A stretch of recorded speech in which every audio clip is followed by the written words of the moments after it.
Avui ens hem despertat a Tàrrega amb una excel·lent notícia, com és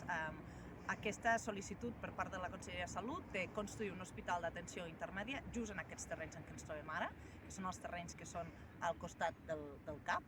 i la construcció que vindrà finançada pels fons europeus.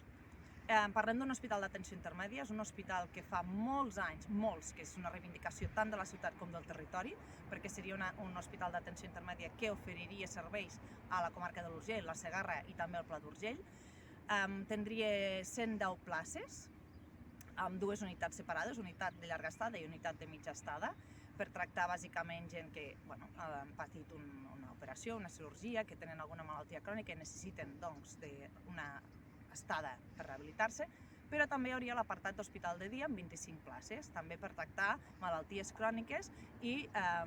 cures pal·liatives al final de la vida. Pensem que és un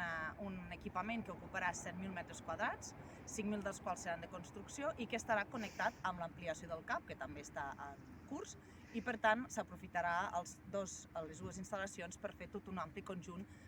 d'equipament sanitari tant per la ciutat com per la comarca.